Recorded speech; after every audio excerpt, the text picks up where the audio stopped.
Assalamualaikum warahmatullahi wabarakatuh. Kembali lagi kita di channel Media Belajar Bahasamu.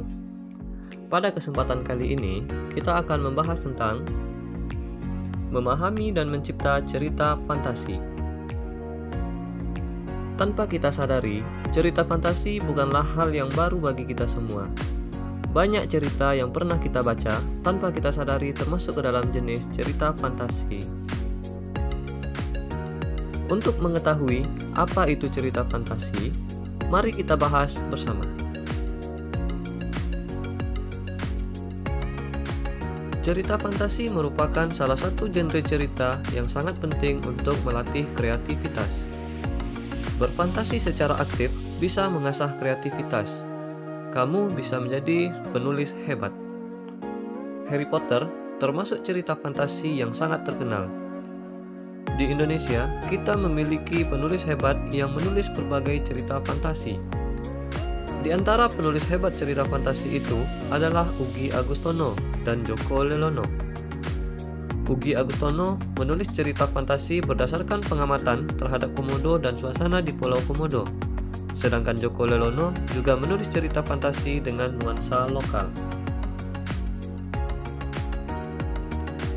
Jadi, dapat kita simpulkan cerita fantasi itu adalah cerita rekaan yang bersumber dari khayalan, imajinasi, atau rekaan dari si penulis.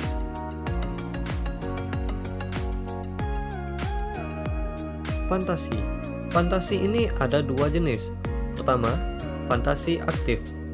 Dan yang kedua adalah fantasi pasif. Apa itu fantasi aktif dan apa itu fantasi pasif? Fantasi aktif adalah fantasi yang dikendalikan oleh pikiran dan kemauan. Jadi, kita yang mengendalikan apa yang ada di dalam bayangan kita. Contohnya, seorang perancang, pelukis, dan penulis.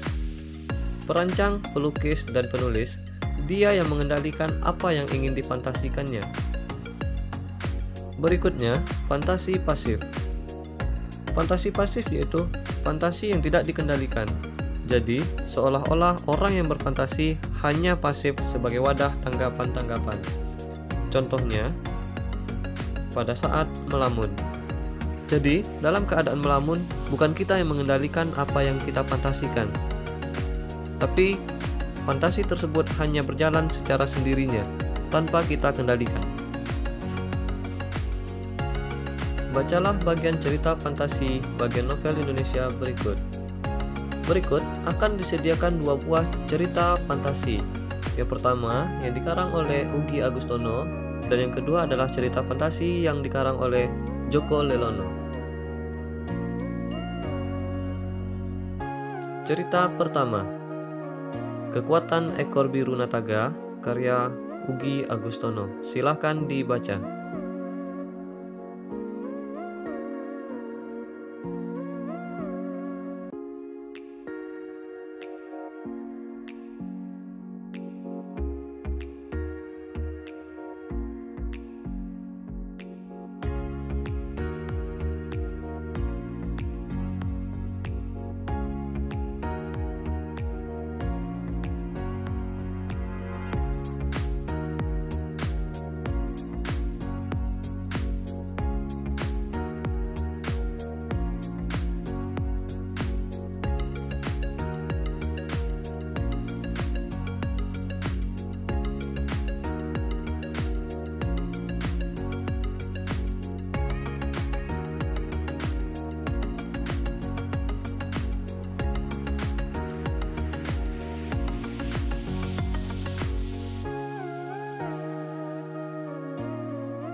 Selanjutnya, cerita kedua yang berjudul Anak Rembulan, Negeri Misteri di Balik Pohon Kenari yang dikarang oleh Djoko Lelono.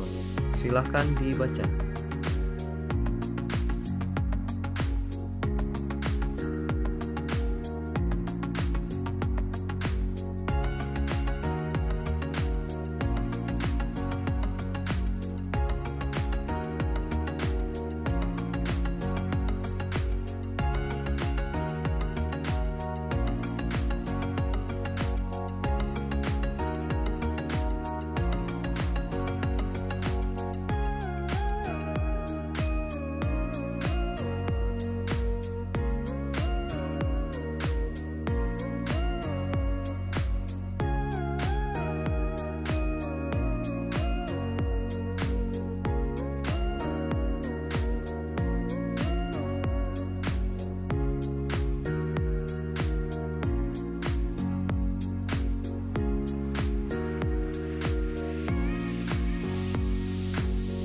Nah, inilah dua buah cerita fantasi.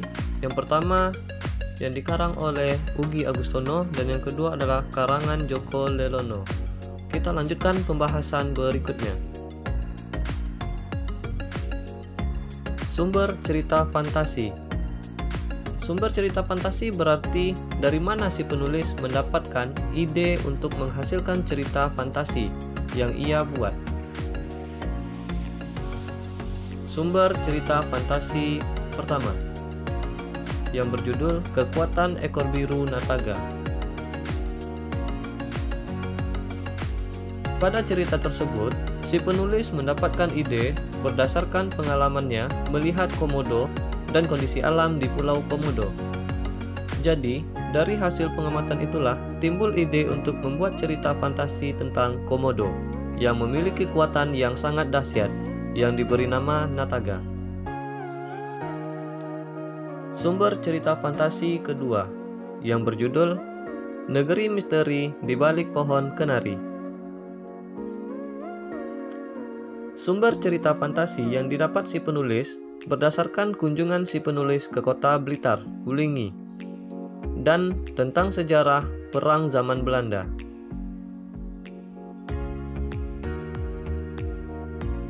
Jadi, dalam menciptakan sebuah cerita fantasi bisa bersumber dari kondisi nyata yang difantasikan.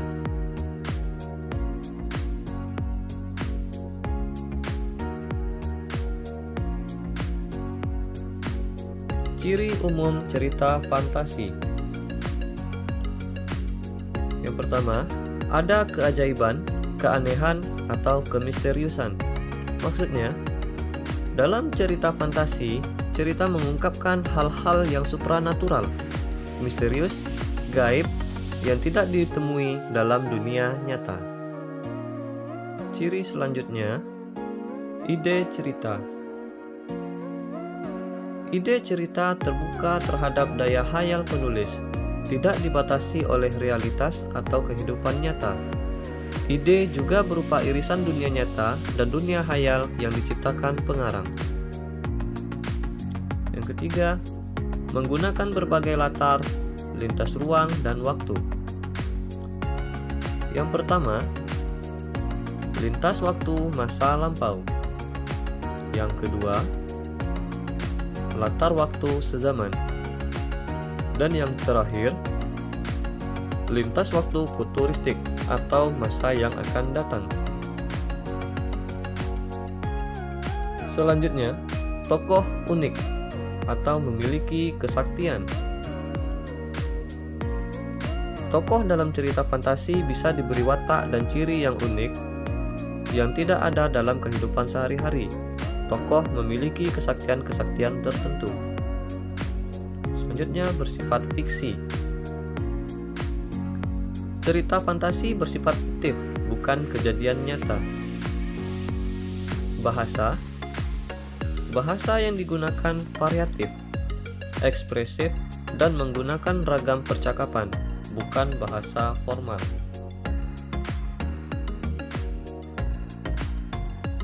Keajaiban tokoh atau peristiwa ajaib yang dialami tokoh. Teks pertama, keajaiban tokoh atau peristiwa ajaib yang dialami tokoh yaitu komodo bisa melatih anak buahnya untuk menyerang siluman serigala. Keajaiban tokoh pada teks kedua yaitu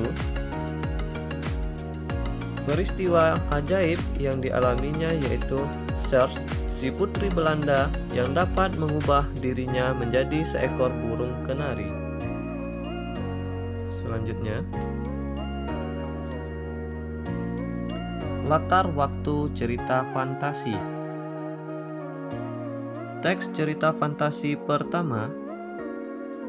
Pada cerita tersebut, latar waktu yang digunakan adalah latar waktu sezaman, karena hanya terjadi pada satu masa, yaitu masa kini. Selanjutnya, teks cerita fantasi yang kedua. Latar waktu yang digunakan adalah latar waktu lintas waktu. Latar waktu lintas waktu maksudnya cerita fantasi menggunakan dua latar waktu yang berbeda. Pada cerita Anak Rembulan, Negeri Misteri di Balik Pohon Kenari, waktu yang digunakan adalah masa kini dan masa prasejarah. Oleh karena itu, cerita tersebut masuk ke dalam jenis latar lintas waktu karena menggunakan dua latar waktu yang berbeda.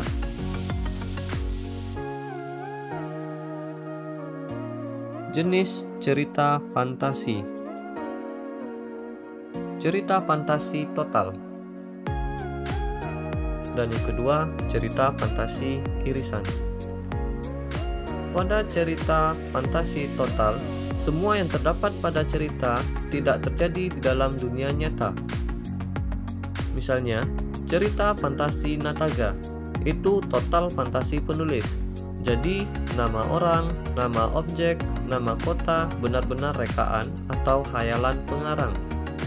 Hanya saja, cerita Nataga merupakan idenya didapat berdasarkan pengamatan terhadap dunia nyata. Yang kedua, cerita fantasi irisan.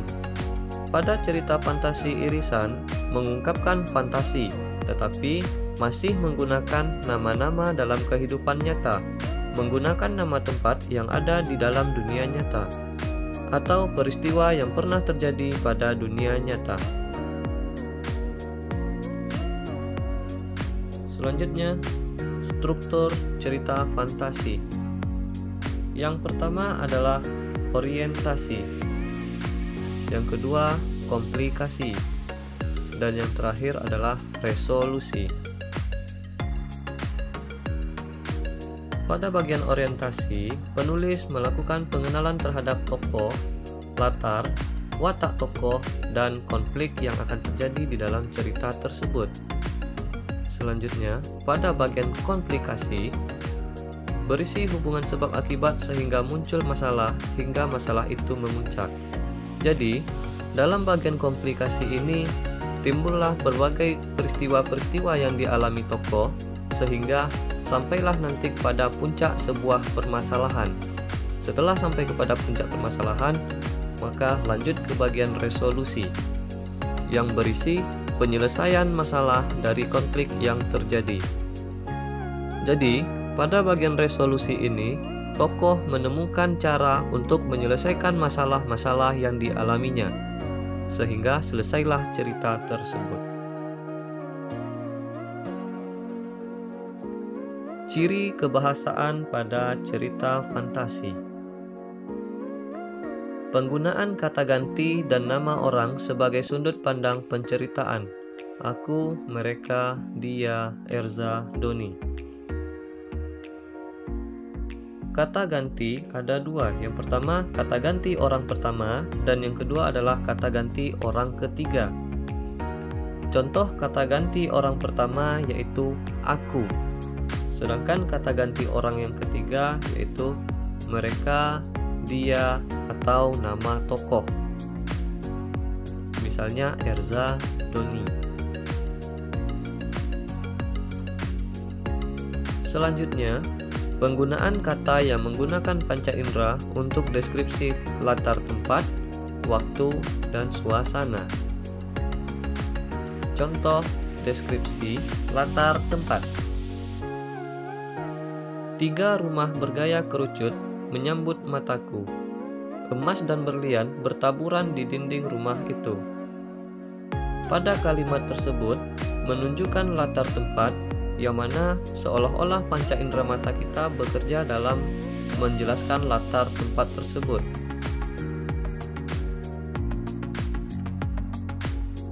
Berikutnya, latar suasana. Contohnya, setetes air mata pun jatuh dari wajah sang ratu.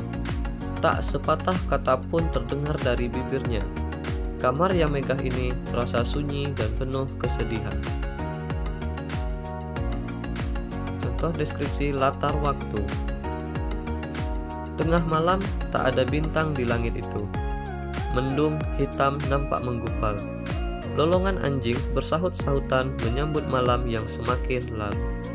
Nah, jadi itulah contoh deskripsi latar tempat, latar suasana, dan latar waktu.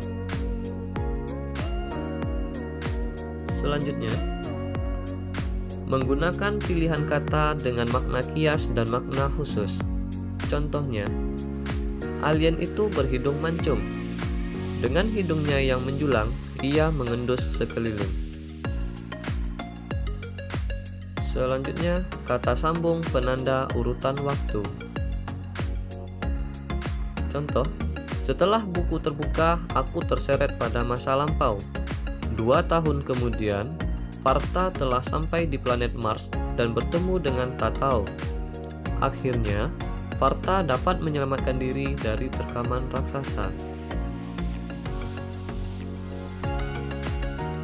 Berikutnya, penggunaan dialog atau kalimat langsung dalam cerita.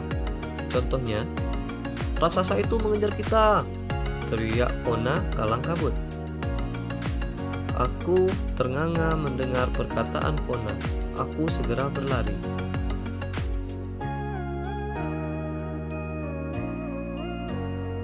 Kita coba uji pemahaman kita tentang materi tersebut. Yang pertama, coba jelaskan apa yang dimaksud dengan fantasi aktif dan fantasi pasif. Yang kedua, tuliskan keajaiban apa yang terjadi pada cerita kekuatan ekor biru Nataga. Yang ketiga, tuliskan keajaiban apa yang terjadi pada cerita anak rembulan, negeri misteri di balik pohon kenari. Yang keempat, mengapa cerita kekuatan ekor biru Nataga termasuk jenis cerita fantasi total. Yang kelima, mengapa cerita anak rembulan, negeri misteri di balik pohon kenari termasuk jenis cerita fantasi irisan. Nah, cukup sekian dulu untuk pembahasan kali ini. Terima kasih atas perhatiannya dan Assalamualaikum warahmatullahi wabarakatuh.